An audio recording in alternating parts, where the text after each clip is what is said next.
Hi, everybody, and welcome to the Figma for EDU monthly workshop. My name is Miggy. I'm joined by Joanna, and today we're going to talk about Smart Animate in Figma.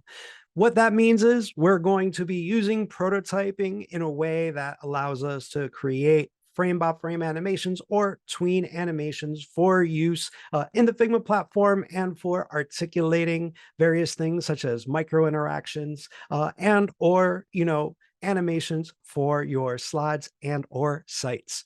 So I'm going to start off with a few examples so you can understand what Smart Animate is in Figma and how you can leverage it in the work that you do.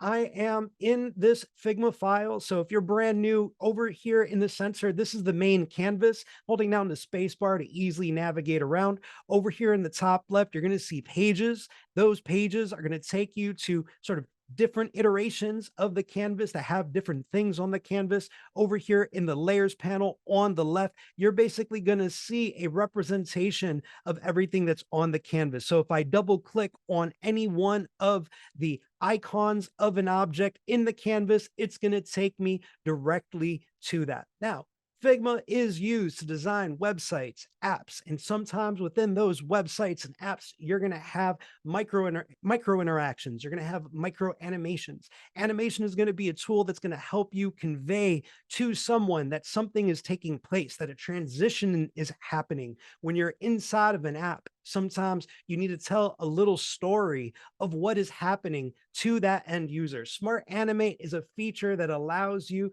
to begin to design those animations and articulate those animations to the folks who may be developing that as well. So that being said, I'm going to click on this first frame here. You're going to see that I have a sequence of frames under the Smart Animate examples. Each one of these frames has these three circle objects inside of them, and they're all at various states. So when I select this first frame, I'm going to select the first frame with that. With my mouse, just click on it. I'm going to press Shift and Enter. I'm sorry, not Shift and Enter, Shift and Space Bar.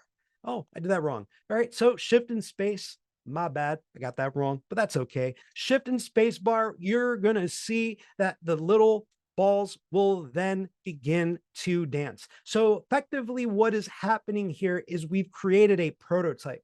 So when I select this frame, I'm going to go to the top right hand area. You're going to see prototype. And when I click on prototype mode, you're now going to see the underlying things that are causing that prototype to play. You're going to see these little arrows. And what these arrows are prototype interactions. And these prototype interactions are instructing how each frame is moving on to the next frame and using a Smart Animate transition.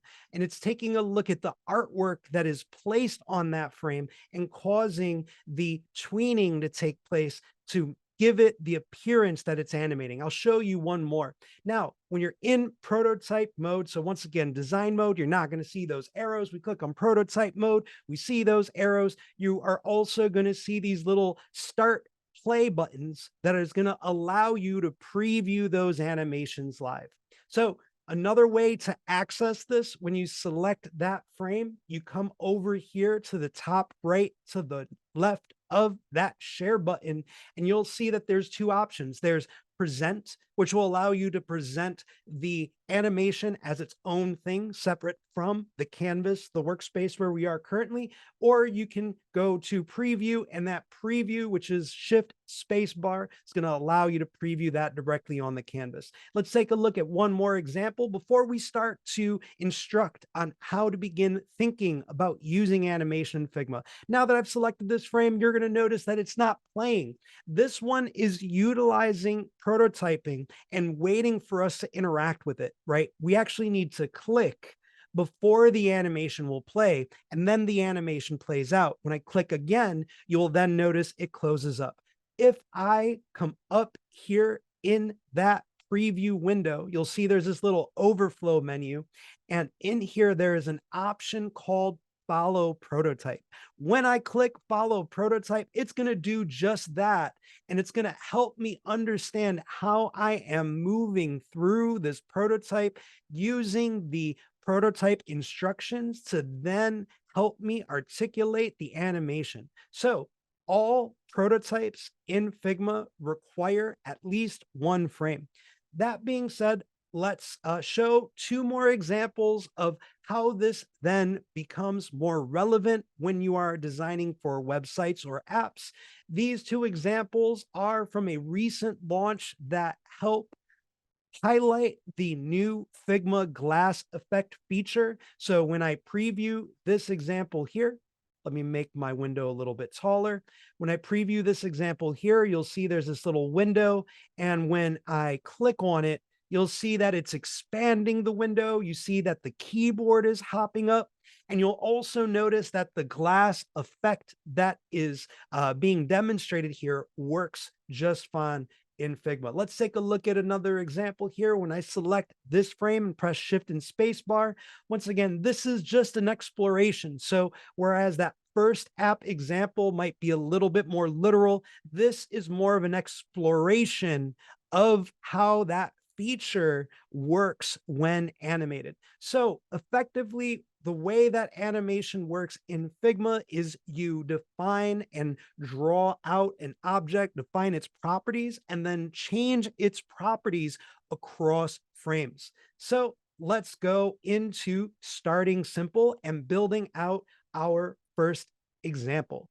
So a couple things that you want to think about. We're going to come back to this, right? So here's some notes that we're going to refer back to. The first thing is we're going to talk about the difference between a transition versus Smart Animate when we get into the prototyping. And also let's start thinking about the properties that we have control over. Not everything is going to animate the way that you expect auto magically. We need to consider the things that we do have control over, such as position of objects in a frame, right? So it's the square, the circle, the graphic that you have in the frame. Resizing, right? So there's a difference in Figma when you resize something versus when you scale it.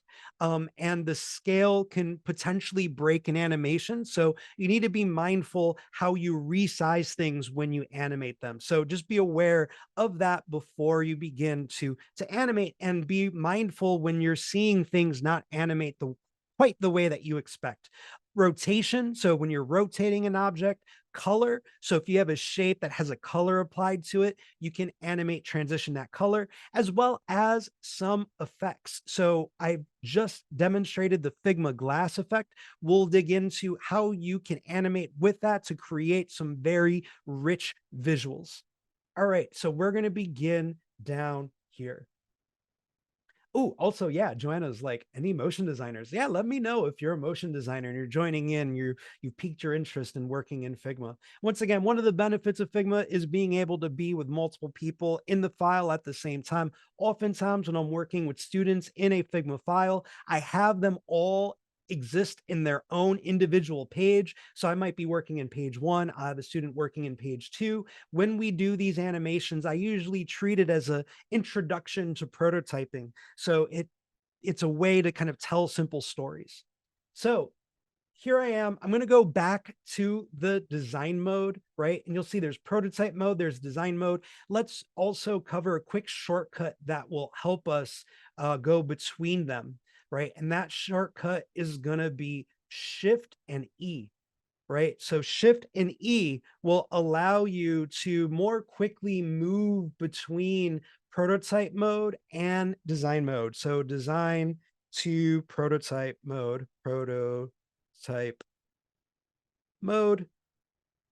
I spelled that all wrong, but that's okay. There we go. Design a prototype mode.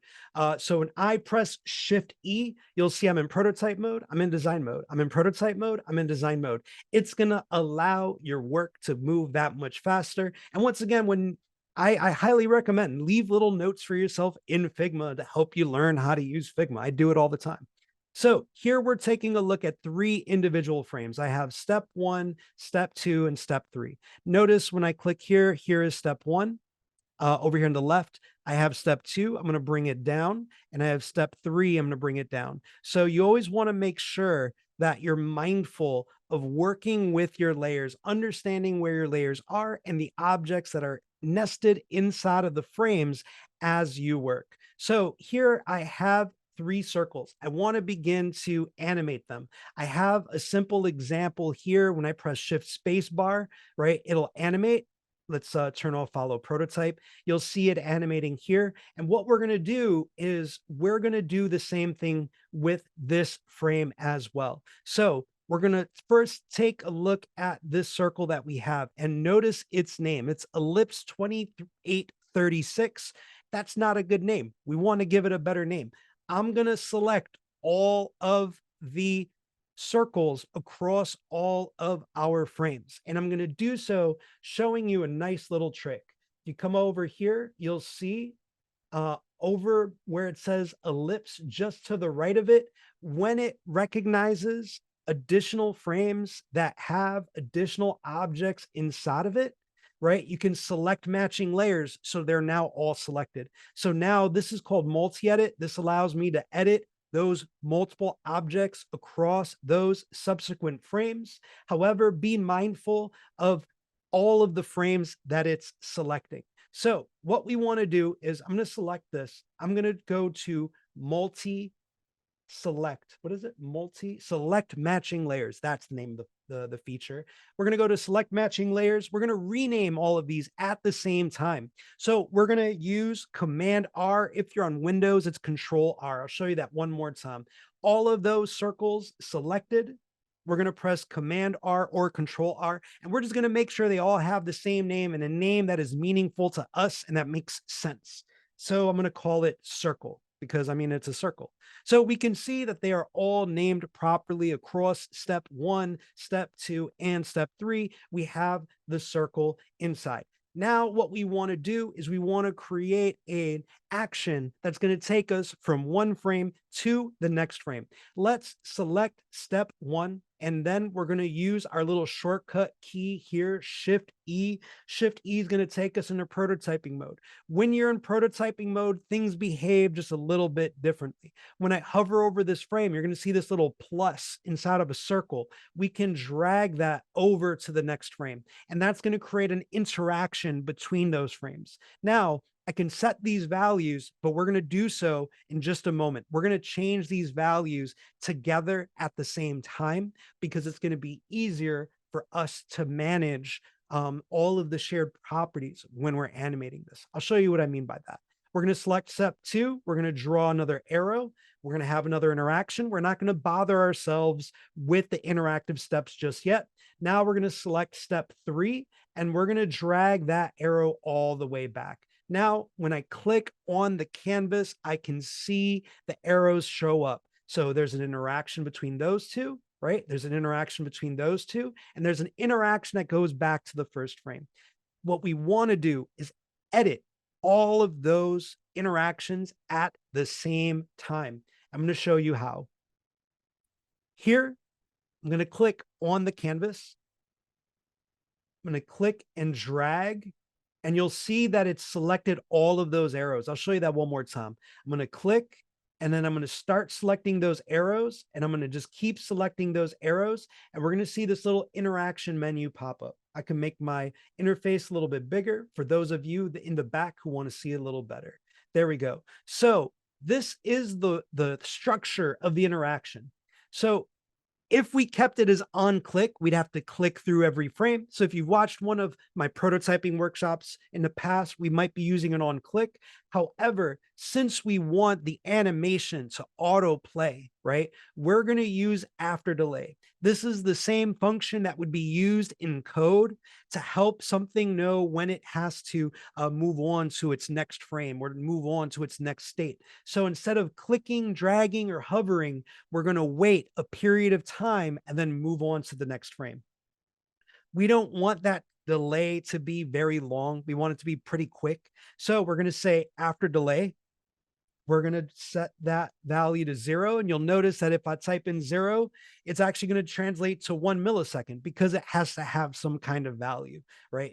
Otherwise, we're just kind of like going into the depths of time, the infinitesimal space between time. We don't want to do that. So we're going to say 1 millisecond. So we're going to wait a millisecond, and then we're going to navigate to, and then it's going to say mixed here. And that's because we're editing all of these interactions at the same time.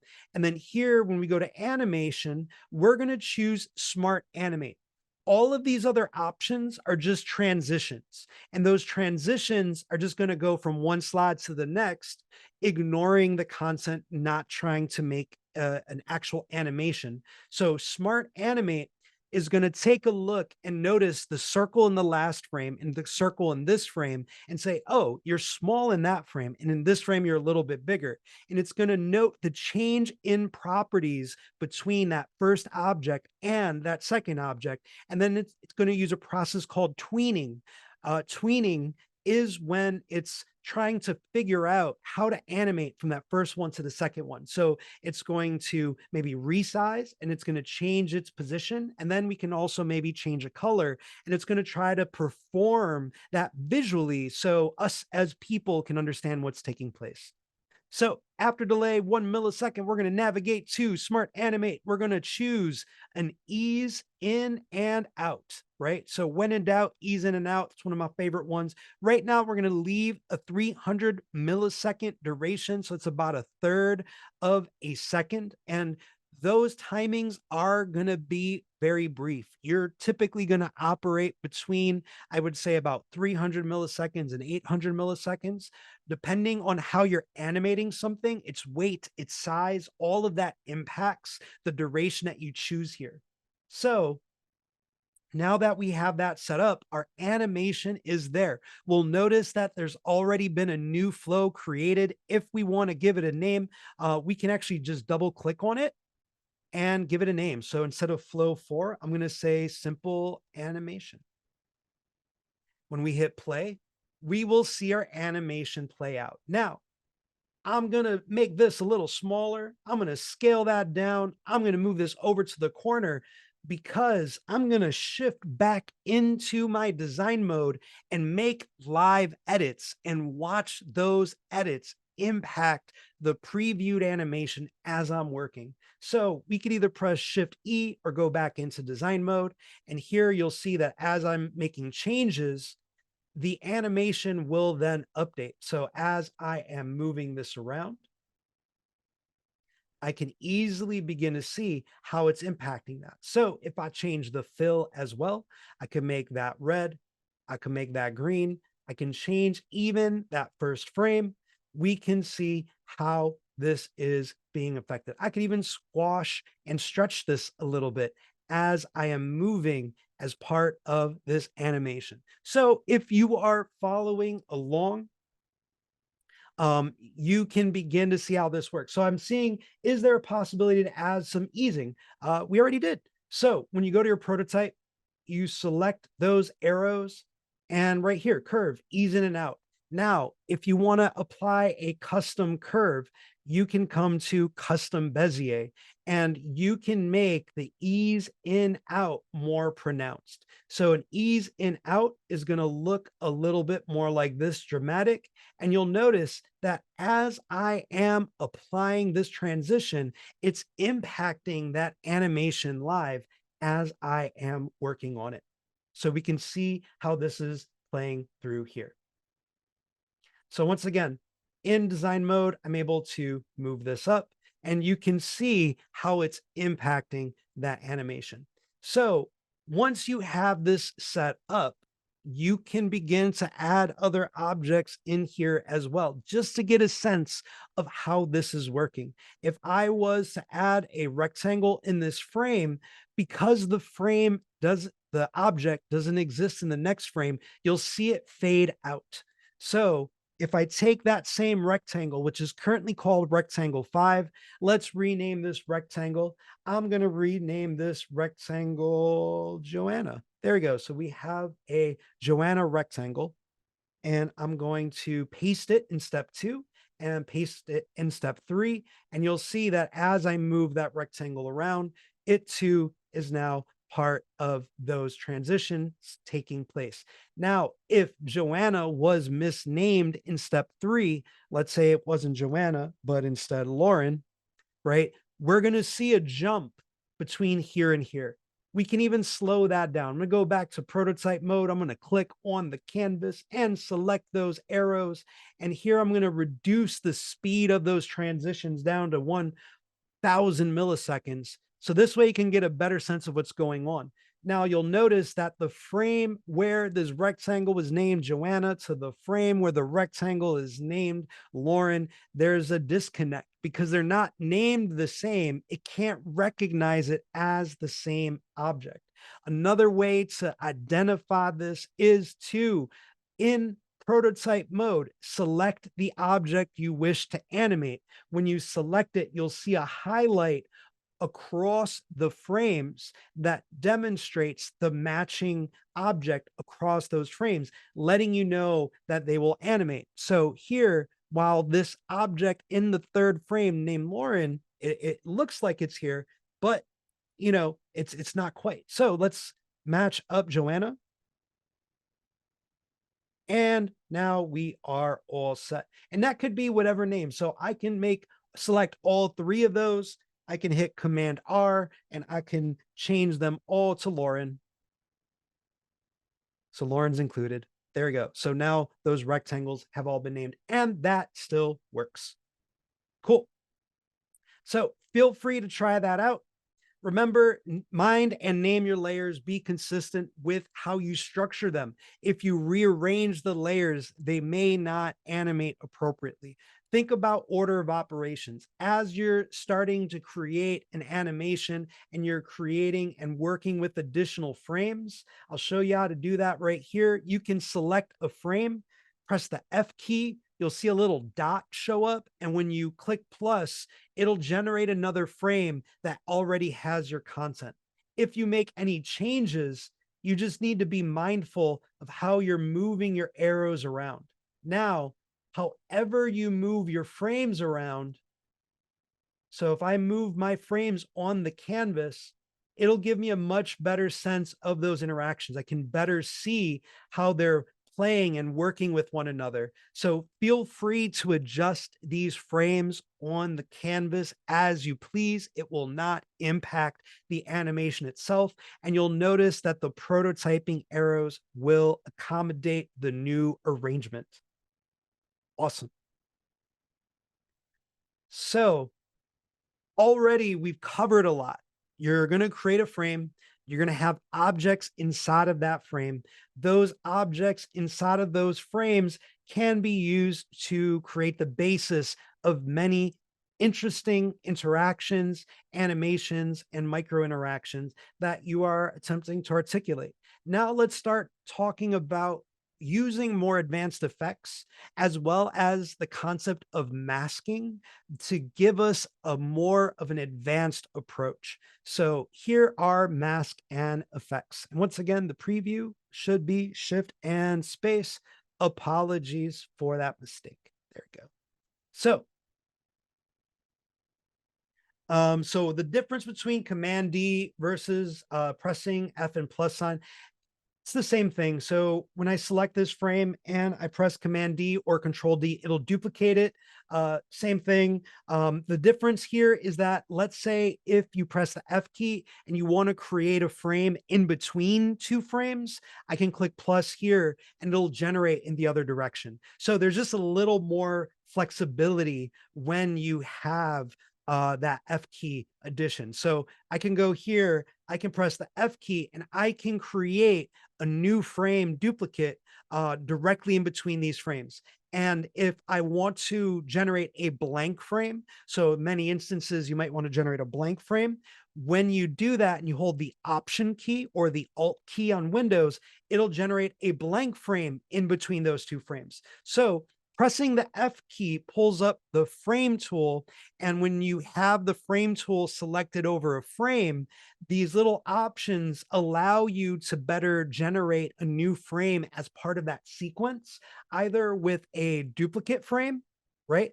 Or press the F key, hover, hold down the Option key, or a blank frame. So it'll attempt to keep the continuity of the frames that you're working with. So here for masks and effects and thinking about creating things that, are a little bit more advanced. So looking here, I am creating this lens-like effect, both using the new Figma glass effect as well as a mask. I'll show you another example of it here. This is a drag interaction, so I'm able to drag it left to right. So if you think about creating a prototype where, you are dragging something to get a like like left to right, like a switch, an on off effect. These are things that you can begin to work with. Now, I'll show you quickly how the mask works, and we can walk through a simple example. Masking will give you the ability to kind of create more advanced animations in Figma, or kind of like a sleight of hand, being more like a magician, than you can typically accomplish just by rotating and moving and scaling objects, as well as effects, giving you the ability to sort of create these interesting effects that are also modified by those transitions. So right here, I'm going to select this frame. When we're going to go over here to the left where that frame is, I can click the little chevron icon right there. That's going to open that up, and we're going to see the layers that are inside, right? And now what effectively is happening here is that we have a mask, and it's a circle, and that mask is cutting off a larger bit of text that has all of the good morning text, right? We have a little blur that's giving us like a little bit of an added kind of a layered effect here. We have the glass effect, right? I can even hide the mask, and we can see what it's doing is it's hiding the rest of this larger good morning. So we're going to make a mask. This is another simple example where you can kind of use that mask to make animations that almost appear, more organic. So let's walk through how that is built. I'm going to press the F key. We're going to draw a new frame. So I'm going to click and draw out a frame. That frame is going to have some kind of ridiculous name. So let's double click on it and let's type in mask example, right? So we're going to generate a shape icon to be our mask. So come down to shape tools, click. We're going to generate a star. We're going to click that. Now, when we click on the canvas, if I just click with the star tool enabled, it's going to draw a 100 pixel by 100 pixel star. We can make that larger by holding down the shift key and dragging one of those corners, make it bigger. So we have this star right here.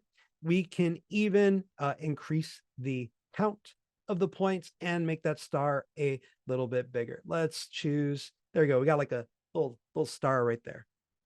Okay. We can also even round out those corners. And so we are going to use this as a mask. Now, the way that I like to signify when a shape is a mask is I like to make it a bright green or a very bright color. This helps me remember that it should be a mask and not something else. So what we're going to do next is we're going to draw out a rectangle. Actually, let's be more fun with this. Let's draw out a circle, right? And so this circle is going to be masked out. So when we make this circle larger, right? Once again, holding down the shift key and the alt key, or the shift key and the option key when you're in Windows. When you do that, it's going to grow from the center versus just the side, right? So shift and alt, or shift and option. Or if you just hold down option, you get a very organic circle. So by holding shift and option, it's going to scale it from the center and make it that perfect size. So here we go. We have this shape. We're going to animate this shape. We're going to start it being small. Then we're going to duplicate our frame. So select that frame, press the F key, duplicate another one, and we're going to make a transition. We're going to make it very large over here. So here in this first frame, we also want to take a look. We want to make sure our names match up. Remember, I said that that was very important. So I'm going to rename the star to mask, star, mask, and I can rename it here as well, star, mask. But to make extra sure, you always want to select both of those frames. So I can hit the command key or the control key if you're on Windows. I can click, select both of those objects at the same time and hit command R or control R, renaming them at the same time. So if I say star mask, the reason I like doing this is to ensure that I'm not performing human error, right? I want to make sure that it's named the same thing. So we have our star mask, and then we are going to select both of those and, oops, created a new file by mistake. We're going to hit Command R and rename that to red circle. There we go. So we've named our layers. This is looking great. Now we're going to use the mask. So in this mask example, we're going to say mask example 2. This is mask example 1. Here, the way that masks work is they need to be the bottommost layer.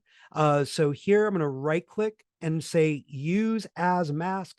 The shortcut key for that I can never remember. For me, it's control command M. I never remember that one. I always hit right click. It's not a shame to not know all the shortcut keys. There's so many. So use as mask. We're going to click on that and you'll see that it's masked out now.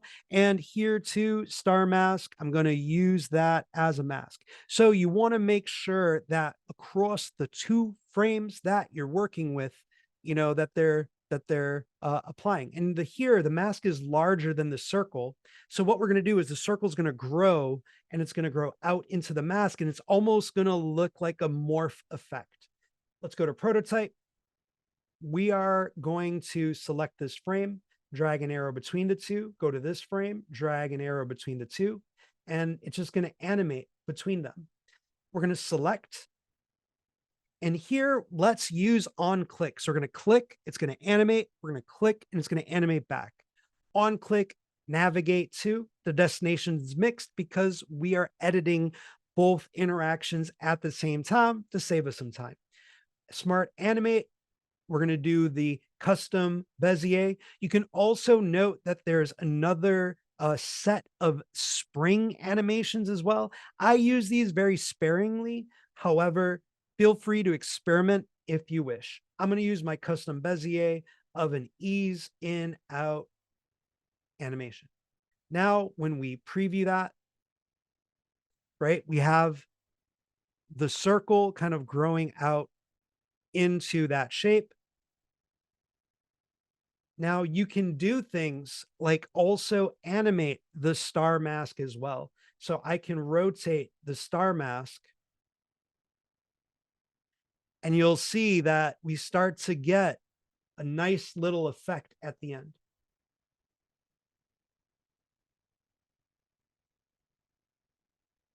Okay, so that's exactly what's happening here. So in this frame, I have a mask that is effectively like a little X, right? So the X is there. Now the X is larger here. We're just resizing it.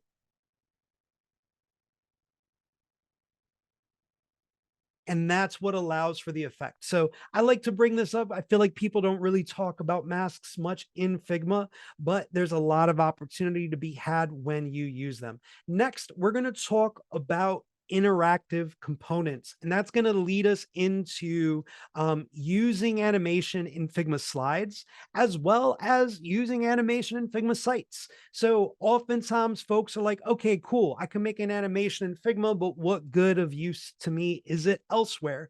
You can use it in your presentations and you can use it in the sites. And we're going to use the power of interactive components to help you do that. So up until now, what we've been doing is we're animating our animations on the canvas. We create an individual frame. We create those interactions that instruct it to go from frame to frame with that Smart Animate transition. However, there's a way that you can use this to make that animation more portable. It's like pocketing it up and then using that animation wherever you want. If any of you are old enough to remember Flash, it's kind of like creating a movie clip. A movie clip is kind of an encapsulated animation. We could do that in Figma. So animate something just as you would normally, right? So right here, we have You could see we have our transition, we have an after delay, right? We're animating this individual pieces. So you could see there's just like a top piece, right? There's a bottom piece here, and we're rotating them to kind of create this little hack person animation. We're going to select all of the frames, and I'll show you this a couple times, so don't worry about it if you're not quite getting this. But we can select all of those frames, and when you're in design mode with those frames selected, there is an option called Create Component Set. Now, in Figma, a component is effectively like a frame or an object that is reusable. So you create a component, then lives in this little asset library here that you can then kind of like, you can like add them to your canvas from that original component definition. Now, what we're doing here is we're creating a component out of multiple frames that contains the interaction. And we're going to have a component set. When I click on this, you'll notice that this is now called component one. All right, I'm going to double click that. I'm going to call this pack people. And you'll see inside of here, right? There's those 4 frames. Now, the way that this is going to work is when you create another frame and you copy one of the frames from the component set, I can copy this frame and paste it in there, right? I could duplicate it as well. So somebody was talking about Command D earlier, or Control D. So I get Command D, I get a copy, Command D, I get a copy, Command D, I get a copy. So I have a bunch of copies. This is going to allow this single frame to play all of these animations within it. So there we go. We have 4 animations because this is an interactive component. The definition of the animation is here, but then the instance of the animation can live on the frame. So here I can even choose which version or what is the starting frame, right? So I can move these here. So I could say, hey, let's use the second starting frame, this one. Let's use the third one, right? And there's really kind of only 3. So let's delete that 4th one. But you can see I have all 3 starting frames, and you'll see that they will then play concurrently. I can even choose to scale one of these up. To scale in Figma, if you come down here, you'll notice there's a separate scale tool from the move tool that you're typically using. You can press the K key, right? The K key to scale, right? I can make that a little bit bigger. And so now when I play this, right, I got 3, I have different size ones. So I can make this one smaller with the scale tool, and I can play that. One other fun thing about an interactive component, let's close out the scale tool. And I'm going to come down here to selection colors. As long as the objects that you have in here, so I have like 2 half circles, right? I have that little dot. There's very few colors in here. So I can go to selection colors and I can replace those colors. So these are now instances, and I'm overriding the instances. So I'm overriding the color of the original definition. And as long as those layers are named properly, you will see that, oops, let's just duplicate our little blue fella here. You also see that there's like a background color. If you want to remove the background color, you could select those frames, come over here to the fill and hide them. There you go. Now there's no more overlap. I can even rotate these. Right. And what's cool about this is now you have these like little encapsulated animations, and you can have a lot more fun with them. Where this is then helpful, right? So this is an example, just kind of showing the same thing where you have those different instances of the same component. All the way down here, I have some X's and O's. And if you've joined a workshop before, you're probably familiar with this. This is an interactive component where we have here an interaction where you go left when you click, right? And then it animates. And so what you do is you hover over this circle, You click on the X, it shows the X. You hover over this, you click on the X, it goes to the X, click on the circle, goes to the circle. And so now when you take this component here, let's go in design mode. Let's copy this little square, right? So now we have that interactive component. And as we paste this or duplicate this within our design, that little interaction then becomes a game, right? So folks often use interactive components to define buttons in their design system or make little spot interactions. So if you imagine like a little like icon where you click on it and it plays, that'll work. 2 questions and Q&A. All right. So can we export the animation as a GIF or MP4? For now, what we do is we screen record those. So right now there is no native GIF or MP4 exporting. Sometimes it only shows flow one. How do I make sure I can see all my flows? You can see all of the flows in any given page. When you go into prototype mode, all of your flows will be right here. You can actually reorder them. Now, when you go here and you go into present mode, all of your flows will be located on the left-hand side, allowing you to kind of quickly navigate and work through them all. So even here, if it's too large, you can press Z, and by pressing Z, it'll fit the content and scale it appropriately. So as I'm navigating here, I can view all of those prototypes by page. So you can see all of those flows are demonstrated there. Fantastic question. All right. So let's see what's next. How does one implement these animations in code? So that's going to be a conversation with your developer. The way that it's being constructed in Figma, you are still like moving objects around. So when you think about the construction using primitives in here, a lot of that can then be translated using like CSS transitions. So when you look at the Bezier curve, when you look at the frame and the states of the objects, what you are animating is the same properties that would be animated in code. So if you're changing position, rotation, or resizing, all of those sort of changes are also going to take place.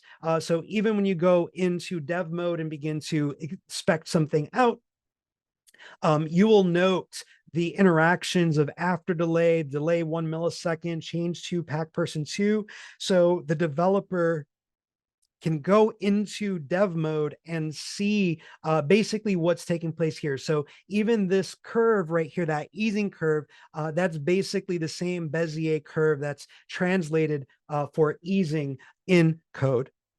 All right, let's take a look at, let's exit out of dev mode and hop into Q&A. What's next? Can you explain more regarding controlling the custom Bezier? Absolutely. If I was to have 2 frames and if I have a little circle and I'm going to scale this circle down and then I'm going to make the circle much larger here, we're going to create a simple prototype. And in this prototype, I'm going to on click between the two and you're going to see a transition that takes place. We're going to use Smart Animate. And the way that this works is ease in is as if an object is starting from a stopped position and slowly gaining speed. Ease out is if the object is already has kind of like a maximum speed and is slowing down, right? So if we were to do an ease in and preview this, right?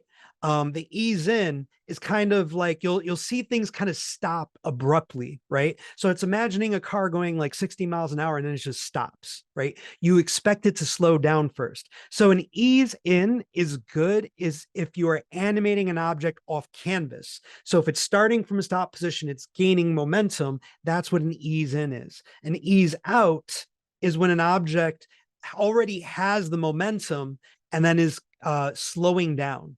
So here, if I increase that speed, right, you'll see that it kind of like slows down, but it's still gonna look kind of robotic.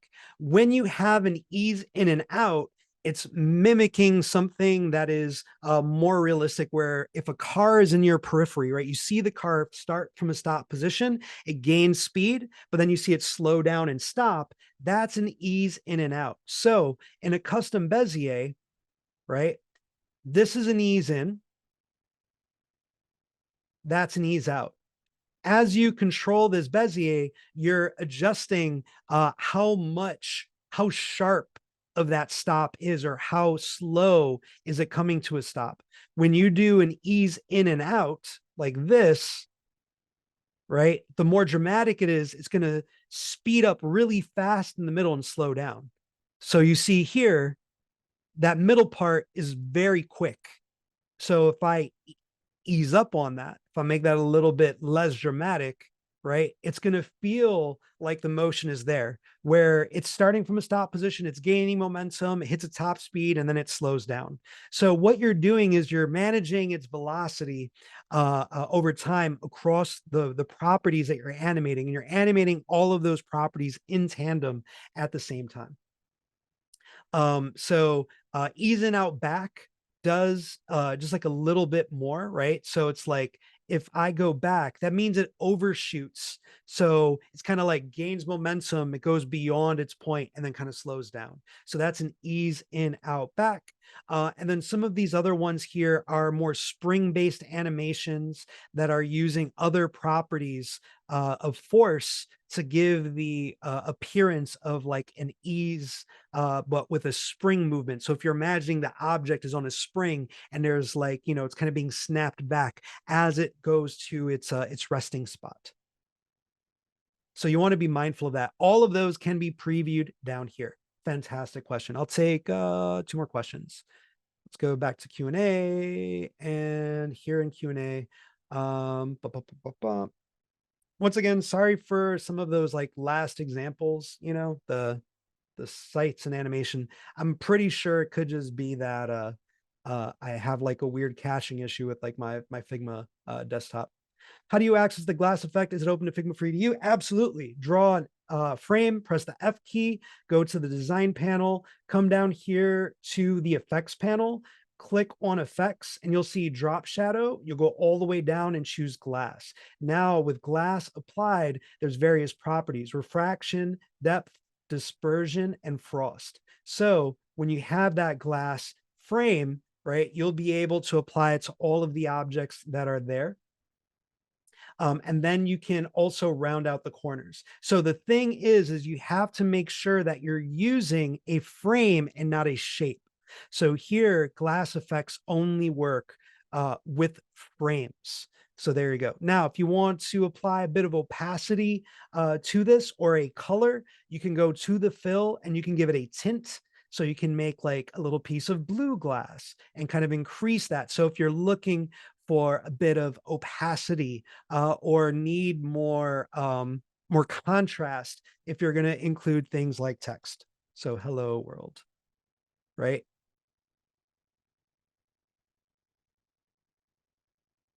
There you go. And let's cross that one out. What's the difference between making the components as a set or as a component? So a component set uh, specifically has variants of the original component. If you just make a single component, it's just one thing. So if I was to make like an icon component of like X or something, right? Like if I'm like, okay, that's a really terrible X, but we're gonna lean into it. So if I have this like little X, I can make it into a component. And now that I have this component, right, its instances get updated as I update it, but it's just that single one. I can add in variants of it, and the variants can be sort of different states of that same component, kind of like alternative versions, if you will. So I can make that one, and this one has like, rounded endpoints. So then I can go to this one here and I can swap between those states, right? So having a component set allows you to have variants of the component that you are working with. Cool. And an interactive component just allows you to define those interactions as you're moving through those different states.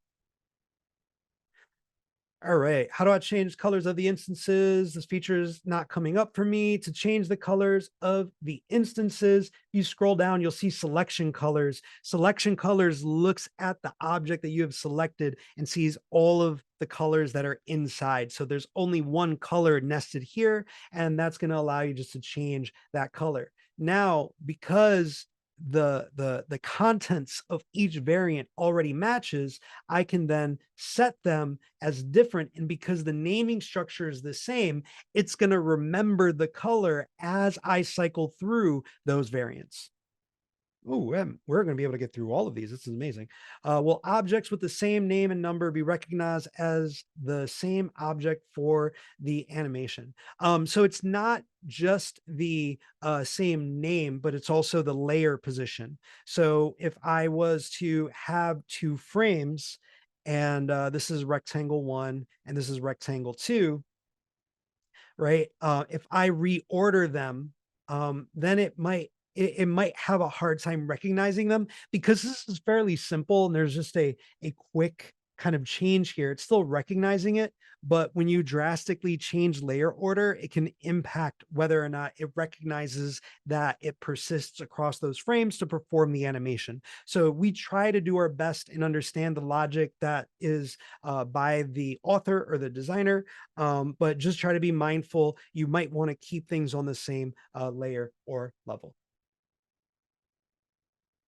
All right. Thank you once again, everybody, for joining us. Big shout out. Thank you to Joanna. Appreciate y'all for coming. Be on the lookout for more Figma for EDU workshops. So we will be posting this onto YouTube, sending out an email with it so you can follow up with the file as well. So thank you and take care and have a wonderful weekend.